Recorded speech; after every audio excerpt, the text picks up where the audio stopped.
তো পুরো মাথা মাসা করা হলো সুন্নাহ, আর মাথার 4 ভাগের 1 ভাগ মাসা করা হলো ফরজ।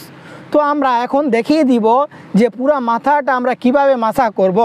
তো মাথা মাসা করার ক্ষেত্রে আমরা প্রথমে টুপিটা খুলে নিলাম, এরপর আমরা হাতের দিকে লক্ষ্য করি। আমরা হাতটাকে 3 ভাগে ভাগ করব। প্রথম এই 3 আঙ্গুলকে আমরা একসাথে করব, এরপর এই 1 আঙ্গুল, এরপর এই 1 আঙ্গুল, অর্থাৎ উভয় হাতের আমরা অবস্থানকে এরকমভাবে করব। এরপরে আমরা হাতটাকে এইভাবে মাসা করব। প্রথম 3 আঙ্গুল দিয়ে সামনের অংশ থেকে নিয়ে পিছের অংশের মধ্যে নিব। তো সামনে থেকে যখন আমরা পিছের দিকে নিব, নেওয়ার পর আমাদের এই মাঝখানের তালু কিন্তু ফাঁকা থাকলো। তো এই মাঝখানের তালুটা ফাঁকা থাকবে, মাঝখানের তালুটাকে আমরা পিছন থেকে লাগিয়ে সামনের দিকে আনব। তো আমাদের এই 3 আঙ্গুল এবং মাঝখানের অংশটুকু ব্যবহার হলো। তো বাকি রইল এই 2 আঙ্গুল।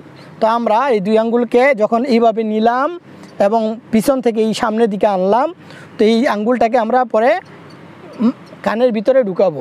তো কানের ভিতর ঢুকিয়ে এই যে আঙ্গুলটা রয়েছে আমাদের বৃদ্ধ আঙ্গুলটা, এটাকে কানের পিছনের অংশের মধ্যে আমরা মাসাজ করব এবং এই আঙ্গুল দিয়ে আমরা কানের ভিতরটাকে মাসাজ করব।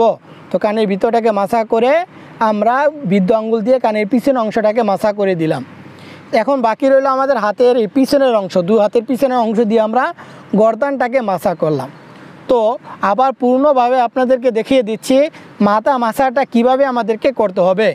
হাতের 3 আঙ্গুল দিয়ে প্রথম সামনের থেকে পিছনের দিকে নিব, এরপরে মাঝখানের অংশ দিক দিয়ে আমরা পিছন থেকে সামনের দিকে আনব, এরপরে এই আঙ্গুল দিয়ে আমরা কানের ভিতরে প্রবেশ করাবো, কানটাকে মাসাজ করাবো, এরপর বৃদ্ধ আঙ্গুল দিয়ে আমরা কানের পিছনের অংশ মাসাজ করব, হাতের পৃষ্ঠ দিয়ে আমরা গর্দানকে মাসাজ করব। এ হলো আমাদের মাসাজ করার পূর্ণভাবে রূপ।